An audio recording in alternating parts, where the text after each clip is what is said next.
in Agri, going through a video today of some of the functions we use when handling data, particularly using tag bucket files, which are like the one I've got on screen right now. So these are the files that you get from the manufacturer when you buy tags, and critically they link the visual ID that's been printed on those tags to the RFID, or the electronic ID that is the thing that you pick up with your scanning equipment. So files will look a little bit differently depending on where you are and which company you've bought the tags from. All the files I'm going to put in front of you today in the video have been modified a bit to basically they're synthetic data. They're not linked to any individual property. So some of the pick codes and stuff might not look like they're in the right format. They're in roughly the right format, but they might not be valid. Well, they're not valid because I've made them up. So yeah, anyway, so just make sure you're aware it's synthetic data for obvious reasons. We don't want to be putting anyone's individual information out in the world.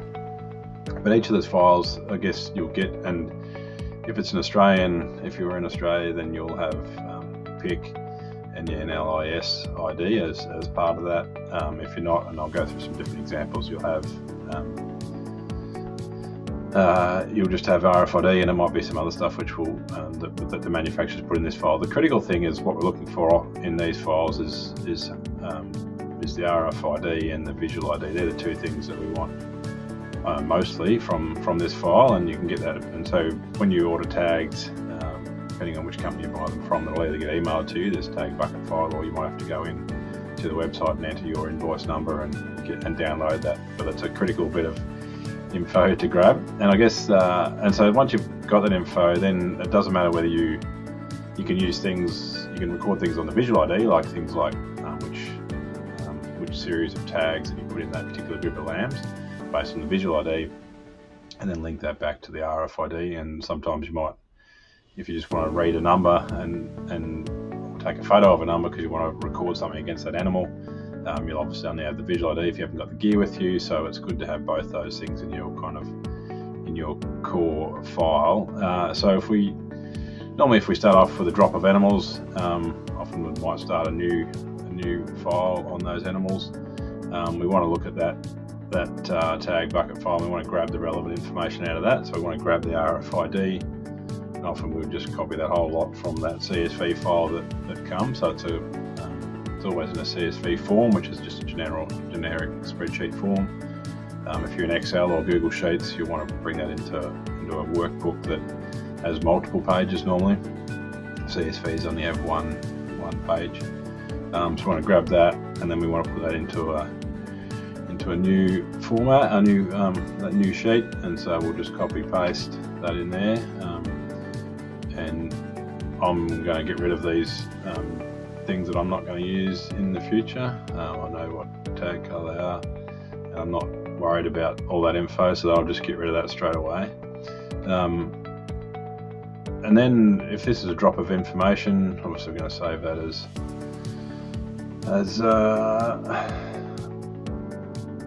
something that's you're going to remember, obviously, and somewhere you're going to remember it. I'll just chuck on the desktop for now so that you know what we're up to. I often try and date stuff just so we remember what we're up to, but you'll call that something that you'll remember and save it somewhere that you remember. And then often as you're building this file out, you might, obviously these animals, you might have recorded stuff against them. So if we open one of those up now,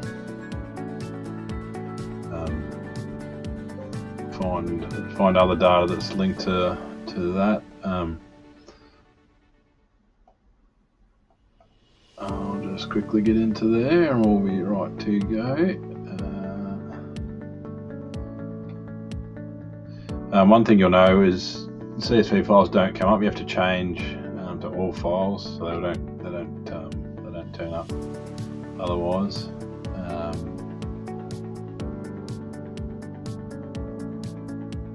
And this is a file that I think lines up with that data. So this is, then you've got maybe a file that you've collected. So this is I've got fleece data. So you're in the shearing shed with that same group of animals, and you've got the EID that's been recorded on your device. You've scored wool colour on that device. Obviously date and time comes on the device, it's on true test gear. And then this is, in this particular case, this is a fleece weight column. So one thing that we want to know is how we efficiently bring that data together. And so often, so again, you're just copying that, you're putting it next to, you're bringing it into that sheet that you're building. You make a new sheet, paste that in.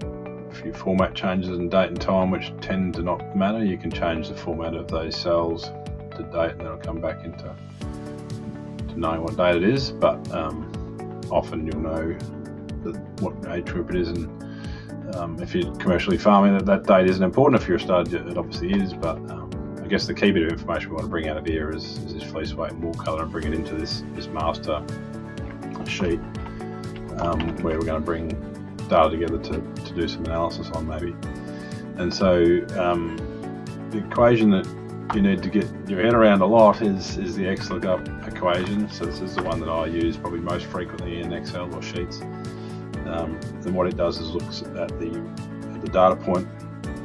So looking for this, and generally your EID or as your RFID is the key sort of factor that links everything together. So you can you're looking at that, and then you're going into this sheet, and that's the column where the EID data is, and then you want to bring, and the next column is the one you want to bring the data from. So if we close that out, and so now it's found the fleece weights that correspond with that EID number in this other sheet.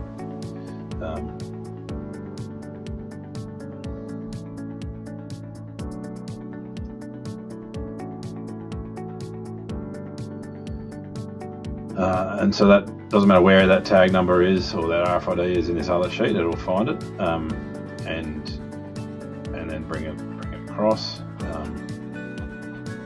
want to notice then that one thing, once that little black cross comes up, you double click on that, that'll generally fill those cells down to where they stop. And then if you want to bring in more data, so you can either build that same equation again and tap it into here, so you can write that from scratch, or you can set up this formula so you can actually drag it across. If you put dollar signs in cells, and so it holds that column, so the dollar sign in front of A will hold that A as far as, doesn't matter how far we drag this cell, it'll stay in the A. And you want to do the same on that cell, because they're the ones that they're where it's looking, and then as you drag it right, it'll shift the. So now we've dragged that right. It stayed as A's, but it shifted what was a B, looking for B. It's actually gone to C on this column, which is where that wool colour data was. And so that's a quick trick to build something where you're going right across. So that's fleece weight, and this is wool colour, which I'm just using the ASPB codes there. So these two things have been scored together. Again, double click on that, that'll drag that data down, and then we've got our file started, and so we've got we're underway. So that's one way of using that data.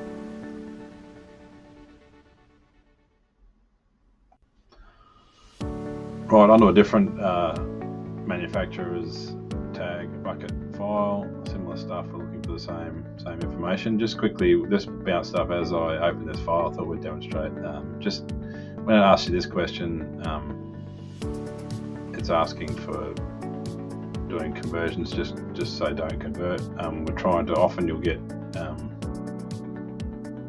You don't want it turning some of these numbers into scientific numbers or whatever. So just normally non-converting. Again, got all that same sort of information. Again, synthetic data, but the key thing is what's been printed on the tag, and then what's the RFID number for them. So that's, again, we're going to grab that, and we can just do that within the same workbook, and just paste that in. We can then save that as an Excel workbook. Chuck that on the desktop again. Save that there. So we're underway. So once we've done that, we might not want this file anymore, so I can ditch that. we only really want the RFID and the EID for most of what we're up to. For NLIS stuff, that's different, but for just general data handling and wanting to get moving, that's what we want. So that's now that's our BID or tag number, and this is what our EID is. It's a different software will call different things. But I guess if we, again, just another example, we maybe want to bring in some weaning weights. So again, we'll open up a file.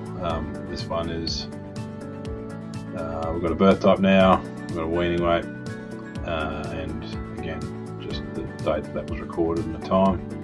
Again, there, some information we might want to bring together.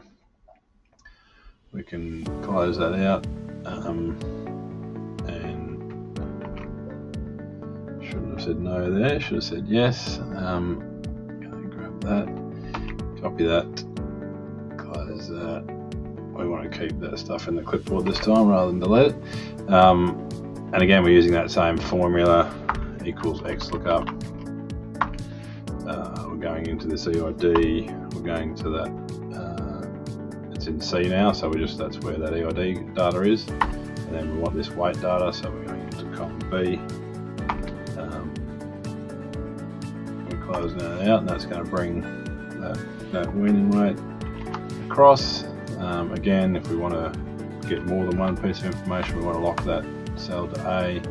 We want to lock where it's looking into C. We can then drag that across, but what we have this time is that it's looking into D because of where we dragged. We actually want column A, that's where that birth type information is, and so we're just going to change that to A's, and we'll be good to go. That is birth type. And so we're dragging that down. What you see here is that some of these animals are not around, so that might be their tag numbers that have where those animals haven't come through for weaning weight for whatever reason.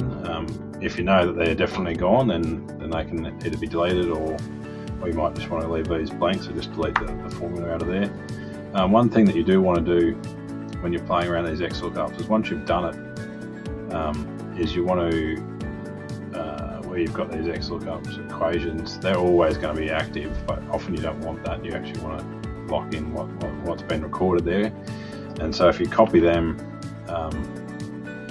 so if we go copy, and then if we go to paste special values, and that will just paste the values, so that now these are back to being numbers again.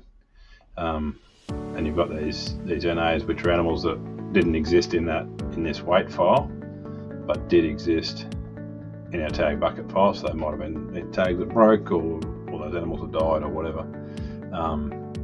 You can, I guess often you might want to clean them out if you know they're definitely gone, or you might just leave them there because you might know that there's a few missed or whatever, and you're not actually sure they're gone. Normally I'd sort them. I'd either filter or sort them. You can filter, and then just find those NAs, and that'll bring all the NAs up. So then you've got all them together. You can just then hit delete on them, remove that filter, and they're all blank now. And so we've got rid of those NAs because often you don't want them there. Like they stuff up your averages and that sort of stuff, which is quite annoying. So now we've got a file with the weaning weight and birth type on the animals that had that recorded and coming from that tag bucket file.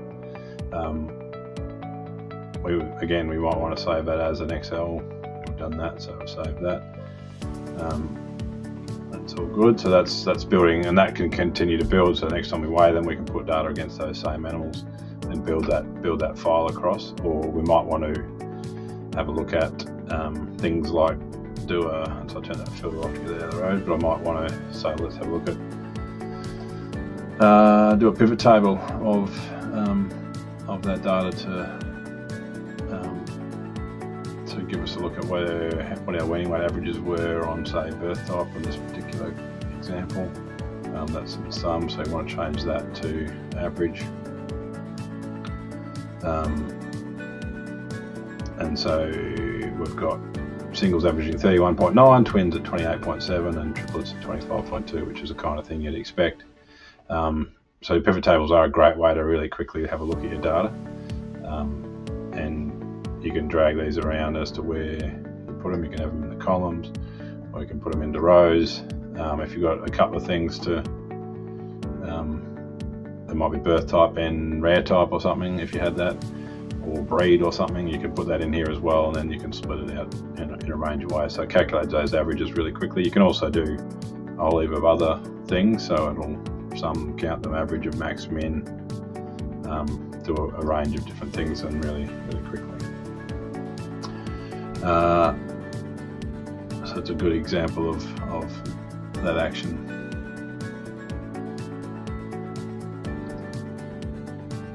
Okay, so just grabbed a different sheet now. This is data out of actually New Zealand, again synthetic. Flat's not a farm that exists that I know of anyway. Yeah, a couple of things here. So what we do have is that this is not in Australia, so it hasn't got all that pick number and all that sort of stuff, and so depending on where you are, you'll get, and which manufacturer, it'll be a different thing. But again, we're just looking at these key bits of information for what we're trying to build. So often we're just grabbing those and we can paste them in, and so we've got our base data straight away. One of the things that we talk about is using tag sequences. So if we know that in this data set that these tags went into, so we've got just over 300 animals there, and we know that we tagged the single scan use that were mixed age as 5001 to 5049. We know those lambs were that. So in this case, we can put birth type in here and go to our notebook and say, righto, we've got our singles out of mixed age are all in that group. So we just put in single, or you can put in one if you want, and dam age. And so you don't actually have to be recording that on the landmarking crate or whatever. You just have to write down which tag went in which years, because now you're linking that through to EID. So we can look down here, and we know that to 5051 were all our single out of mixed age. We then tagged the next sequence was twins out of mixed age, and so we can continue that down, and they were up to 5146, if that's what we had written in our book, or maybe you can go to 5246, makes a bit more sense maybe.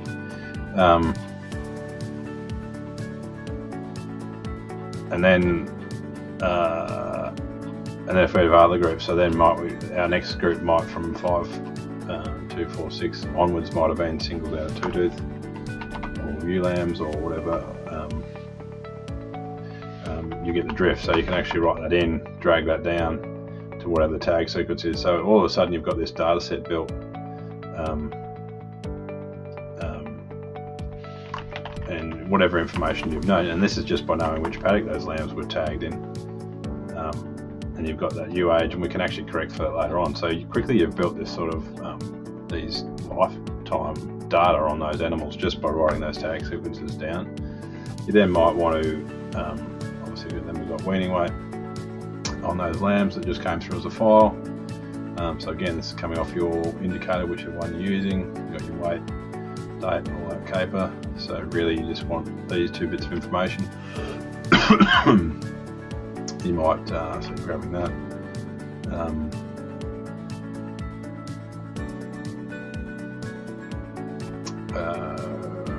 And then we're putting that in this sheet somewhere. And then again, we're using that XLOOKUP equation to have a look through, to bring that data through. So we'll grab that. We've got our EID number. We're grabbing our weaning weight data, and we're bringing that across. This is now weaning weight, and you can go back and have a look if you want to put in that was 14 December. You could do that, or we can install it other ways. But and again, pull that down, and that brings that data across. And then again, you could be, and so copying that and making sure we pay special. So we're going to copy and then we're going to pay special values. So we're not screwing that up when we start doing other things with that data. But again, if we want to pivot table that, insert pivot table, table range, and then this is where you can have like term age and birth type and when you went in there, average of,